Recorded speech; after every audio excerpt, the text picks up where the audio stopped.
Bonjour à tous et bienvenue à notre café rencontre ce matin. Je reçois Dr. Éric qui est avec nous. Éric Simard, bonjour, bienvenue. Bon matin, José. Alors, Éric, je pense que tu es la première personne que ça fait 2 fois que j'invite dans mon café rencontre. Marie Plante également en fait partie. Donc, je pense que tu t'en viens dans les chouchous de ma page pro, Le Monde de José. Bienvenue, merci d'être là. Et aujourd'hui, bon, c'est un thème bien particulier. Il s'en discute de plus en plus dans l'actualité médicale et on va parler du stress. Puis là, c'est vraiment exceptionnel chez les jeunes, chez les femmes, chez des hommes aussi, mais principalement les femmes, le stress, l'anxiété. Et il y a vraiment un facteur insoupçonné, le stress sur la prise de poids. Ça aussi, ça fait partie de ce qu'on voit de plus en plus. J'ai quasiment envie d'appeler ça une crise de l'obésité. Puis c'est pas juste au Québec, là, c'est mondial. Mais s'il y a des choses dont on peut avoir le contrôle ou mieux comprendre, bien, je pense qu'on va tout faire en sorte pour être en mesure de s'aider. Puis, toi, tu as même donné une conférence là-dessus dernièrement concernant le stress, le cortisol, qui peut avoir un impact sur notre métabolisme. Oui, tout à fait, José. En fait, c'est un impact important. Tu as raison, on en parle beaucoup. On entend parler autant de la question du sommeil en lien avec le corporel que la question du stress. Bien, les deux sont bien sûr reliés. Quand on a des problèmes de stress, habituellement, on a de la difficulté à dormir. Et puis, il faut savoir, en fait, que le cortisol joue 2 rôles dans l'organisme qui, malheureusement, vont se chevaucher quand on vit trop de stress en tant que tel. Donc, d'un côté, le cortisol, l'hormone de stress qu'on appelle, en fait, oui, nous aider à répondre à des événements stressants momentanés, ce qu'on appelle le stress aigu en tant que tel. Mais de l'autre côté aussi, quand on a un stress chronique, le cortisol va être produit tout le temps en trop grande quantité. Puis là, on pourrait avoir d'un côté une fatigue qui va se passer des surrénales, parce que c'est nos glandes surrénales qui produisent le cortisol. Mais de l'autre côté, c'est que le cortisol, l'autre rôle dans l'organisme, en fait, est de réguler tout ce qu'on appelle l'horloge biologique interne, le cycle circadien, qui, lui, régule tout notre métabolisme au complet. En fait, c'est comme si on a une horloge biologique là, qui, à tous les jours, on a une horloge centrale qui va essayer de synchroniser toutes nos horloges périphériques du corps humain qui régulent notre métabolisme. C'est eux autres qui vont ajuster à quel point on est capable de bien digérer un repas, à quel point on est capable, entre autres, notre relation avec les glucides, à quel point on va avoir faim en tant que tel, puis à quel point on va avoir quel type de faim même. Et malheureusement, justement, c'est le cortisol qui sert à faire ça aussi. C'est facile de comprendre que si on a le même messager pour 2 types de processus, malgré le fait que la biologie a prévu 2 façons de répondre aux messagers pour essayer de ne pas mêler les messages, ils se mélangent quand même. Et là, quand on est trop stressé, notre métabolisme va changer, puis on va avoir une plus grande facilité à prendre du poids corporel. Mais si je peux te donner quelques éléments intéressants, si tu veux aller un petit peu plus, disons, précisément sur la chose. Premièrement, on sait maintenant qu'une seule mauvaise nuit de sommeil va changer notre métabolisme puis va favoriser la prise de poids. On avait tendance à penser que juste les gens qui ont de l'insomnie. C'est pas l'accumulation, puis c'est pas une nuit de sommeil. Wow. Ouais, déjà, juste une a un impact. Fait que c'est relativement facile de penser, en fait, en fait, si on regarde la population, là, cette année, là, dans l'année qui vient de passer, le Congrès européen de cardiologie qui a lieu toutes les années en juillet, il y a une étude qui a été présentée qui disait que 9 personnes sur 10 dans la population qu'eux autres ont recensée, en fait, là, qui était une population européenne, avaient des mauvaises nuits de sommeil. Donc, on a tendance à penser aussi que l'insomnie, parce qu'il y a très peu de gens qui souffrent d'insomnie, c'est vrai. On a 30 de la population à peu près qui vont souffrir d'insomnie, qui est principalement causée par le stress. L'insomnie, la définition, c'est au moins 3 mauvaises nuits de sommeil par semaine qu'on ne dort pas pendant au moins 3 mois. Donc, c'est un problème chronique. Tandis qu'avoir des mauvaises nuits de sommeil, bien, ça peut être une mauvaise nuit de sommeil de temps en temps. Ça serait jusqu'à 9 personnes sur 10. C'est très, très élevé. Puis quand tu parles de mauvaise nuit, puis quand tu parles d'insomnie, là, on parle d'une période, c'est quoi? C'est qu'il faut avoir au moins 2 heures de sommeil vraiment récupérateur, ou tu parles que de l'insomnie ou une mauvaise nuit de sommeil, c'est quand on se réveille à tout bout de champ dans la nuit. Comment tu décris ça, toi? Comment tu le... En fait, normalement, quand on dort moins de 5 heures en ligne, c'est mauvais. C'est très, très mauvais. En fait, on sait que ça a un impact sur la longévité. Ça va réduire, en fait, les chances de longévité en santé. L'idéal, c'est entre 7 et 9, c'est ouais, ça? l'idéal, c'est entre 7 à 8 à peu près, là, normalement. Okay. On considère qu'une personne vieillissante va perdre à peu près une demi-heure de sommeil de qualité par tranche de 10 ans à partir de l'âge de 60 ans. Fait que Okay. c'est vrai aussi que souvent, on va arriver chez une personne de 80 ans, elle va dormir 6 heures, on va trouver ça tout à fait très, très bien. Tu sais. C'est pour ça aussi, des fois, que quand en vieillissant, ben, ces gens de 80 ans, ils se couchent à 9 heures le soir, ils se lèvent à 3 heures du matin, ils ont fait leurs 6 heures déjà. Il y en a des fois qui s'inquiètent de la situation, mais couchez-vous un petit peu plus tard si vous voulez vous lever plus tard, parce que le 6 heures, il est déjà fait. Là. Ça fait que c'est possible que ce soit suffisant. Tu sais.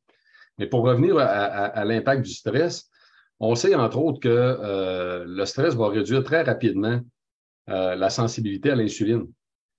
Puis il va affecter négativement notre production d'insuline et influencer notre goût pour des repas très riches en calories. Et généralement, les repas riches en calories, les gens vont malheureusement se tourner vers les glucides puis vers le fast-food en tant que tel. Ouais. Et là, on sait en tant que tel que sur une période de stress, un repas riche en calories va augmenter de 10 fois la production d'insuline. L'insuline qui est déjà très problématique pour tout un paquet de problèmes de santé, dont le durcissement des artères, la pression artérielle, le développement du syndrome métabolique, les risques de diabète de type 2, bien sûr. Fait que c'est facile de comprendre finalement la relation là avec l'insuline, mais il y en a un autre qui est extrêmement important à comprendre. Là, j'ai parlé du goût pour des aliments riches en calories. C'est aussi que le stress a un lien direct avec l'hormone de l'appétit. Oui, j'ai parlé du cortisol tantôt, la gréline, en fait, l'hormone de l'appétit. J'ai parlé du cortisol tantôt qui sert de messager pour deux types de phénomènes dans le corps humain. Bien, le cortisol sert aussi de messager pour la stimulation de l'appétit. Vous comprenez que si vous en produisez trop, il va envoyer le mauvais message que vous avez trop faim, même si vous n'avez pas trop faim.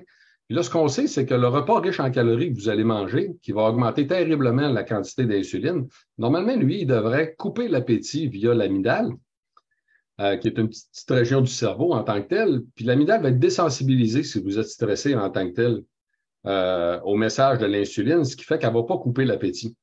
En plus d'avoir le goût de manger des aliments plus riches en calories, vous allez en manger plus parce que vous n'allez pas ressentir la satiété. Donc, il est là tout le lien avec la prise de poids reliée au stress, mais sans perdre de vue, en fait, le centre de la récompense. Ça, c'est un autre élément, là. C'est qu'on a un centre de la récompense au niveau du cerveau qui est très, très finement attaché à l'appétit en tant que tel, puis au fait de manger. On le sait, ça nous réconforte de manger. En période de stress, on va avoir tendance à... Bon, il y a des gens qui se jettent dans le pot de crème glacée. Là. C'est rare qu'on se jette dans un bol de brocoli. C'est ça. Maintenant, on va y aller pour quelque chose de très calorique en tant que tel, justement du lien que je mentionnais tout à l'heure. Mais là, il faut comprendre une affaire aussi, par exemple, c'est que le centre de la récompense, il est conditionné. Fait que ça, tout parent devrait faire très attention avec les enfants quand ils sont très jeunes. Là. Ne les emmenez pas manger du fast-food pour les récompenser de des bons résultats scolaires. Parce que ce que vous êtes en train de faire, c'est d'instaurer, en fait, le réflexe de conditionnement que plus tard dans leur vie, soit, mais qu'il y ait un problème en tant que tel, qui vivent du stress, qui vivent des inquiétudes, ils ont tendance à aller manger du fast-food. Ou encore de l'autre côté, mais qui aient besoin de se récompenser eux-mêmes parce qu'ils ont eu une bonne journée ou ils ont eu une bonne performance au travail, ils vont avoir tendance à aller manger encore là du fast-food. Ou l'inverse. Admettons, tu as de la peine, viens voir maman, là, viens, on va te faire un bon petit dessert pour te réconforter. Fait que les femmes, plus tard, en vieillissant, on a un petit stress, on a une petite peine, on va se réconforter avec de la nourriture. C'est ça, tout à fait. Là, il faut comprendre d'un point de vue biologique, en passant, que la danse sucrée, là, c'est biologique, en fait. Il y a une partie de conditionnement dans notre réflexe à se rassurer, là, puis le centre de la récompense, ça va de soi.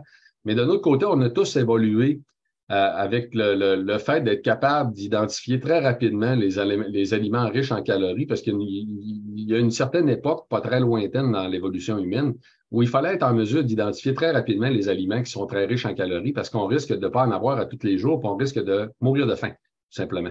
Pour assurer la survie de l'espèce, on a évolué à être capable d'identifier très rapidement tout ce qui est très sucré, puis à aimer ça. C'est pour ça qu'on aime le sucre. Là. Ça n'a pas tombé du ciel. Là. On ne l'a pas inventé. On a inventé le fait qu'il y a du sucre dans tout aujourd'hui, malheureusement. Là. Ouais. Sauf qu'on a évolué avec la capacité d'identifier très rapidement les aliments riches en sucre pour être capable d'identifier que ceux-là sont riches en calories et peuvent nous permettre de survivre si jamais on manque d'aliments. Le problème, c'est qu'aujourd'hui, on ne mange jamais. C'est pour ça que c'est dur de se sevrer. Oui, effectivement, parce que c'est un réflexe biologique profond en tant que tel. Donc, quand on le comprend, qu'on en est un peu un peu plus à l'affût, en fait, de ce réflexe-là, on est mieux placé aussi pour se désensibiliser un peu, puis se déconditionner aussi de ce qu'on a appris peut-être quand on était plus jeune. Et tout ceci étant dit, donc, ça ramène en perspective le fait que le stress a de multiples impacts, autant au niveau du métabolisme qu'au niveau de nos comportements alimentaires en tant que tels. Oui. Puis au niveau du métabolisme, tu sais, comportement, on peut le comprendre. On peut se dire, OK, je comprends que j'ai pris du poids, je suis stressée, puis je suis allée me chercher un bol de chips ou je suis allée me chercher une tarte au sucre, etc.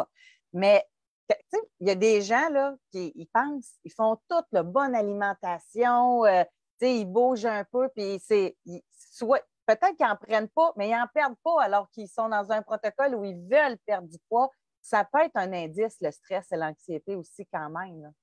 Oui, oui, puis il faut faire attention. Tantôt, j'ai parlé du cycle circadien, en fait, avec l'utilisation du cortisol dans la journée qui va réguler le métabolisme. En fait, ce que je peux vous dire qui est intéressant de savoir, c'est que quand on se lève le matin, le réflexe de réveil est poussé par la production de cortisol. Fait qu'il y a beaucoup de gens qui se réveillent, par exemple, à 4 heures ou à 5 heures du matin, là, parce qu'ils sont stressés, ils ont de la difficulté à se rendormir, ils sont comme un hamster a recommencé à courir, Oui. comme on dit habituellement. Ça, c'est le cortisol. Et le cortisol, du même coup aussi, stimule tout le métabolisme de transformation, entre autres des glucides, puis les métabolismes énergétiques pour être capable, en fait, d'extraire le plus possible d'énergie de notre premier repas. Puis graduellement, au courant de la journée, il va baisser cet impact-là pour qu'on passe d'un métabolisme en début de journée qui est de production d'énergie à un métabolisme en fin de journée qui est de stockage d'énergie. Gardez à l'idée, en fait, qu'on a évolué à ne pas manger nécessairement tous les jours, puis à ne pas manger nécessairement à notre faim tous les jours. Fait que ce que le corps humain faisait en tant que tel, c'est qu'au début de la journée, il te donnait tout ce que tu as besoin pour être capable de produire ton énergie. Puis à la fin de la journée, dépendamment de la quantité que tu avais mangé, il va stocker tout ce qui reste. Fait qu'à la fin de la journée, on est en mode stockage. Fait que malheureusement, ce qu'on a tendance à faire en Amérique du Nord, c'est le gros repas du souper, là. De un, on devrait l'éloigner le plus possible de la période de coucher, parce que plus on se rapproche de la période de coucher, plus le corps est en mode de stockage. Fait que si vous mangez juste avant d'aller vous coucher, en plus de causer des problèmes de digestion, vous allez tout stocker ce que vous allez avoir mangé au complet. Ça devrait être quoi le temps idéal du souper avant de se coucher? 4 heures. OK. En fait, ça devrait être minimum 4 heures, puis les études tendent à démontrer que plus on l'éloigne, mieux c'est. C'est que même si on était capable de souper genre à 16 heures, ça serait déjà mieux, mais il y a beaucoup de gens qui vont souper à 20, 21 heures. Ça, c'est épouvantable. Il faut l'éloigner le plus possible. Là, tu vois, là, c'est ça. Mais là, j'ai mentionné deux choses. Là. C'est que d'un, on fait déjà attention à manger le moins de glucides possible. Le repas du soir, c'est encore pire. Il faut faire encore plus attention au repas du soir au niveau de la consommation de glucides. Il faut faire attention à ne pas avoir un repas trop riche, tout simplement non plus. Donc, la taille du repas en tant que tel est importante aussi. Okay. Bon, fait que ça nous fait plusieurs choses à digérer dans cette entrevue. Oui, puis oui, vas-y.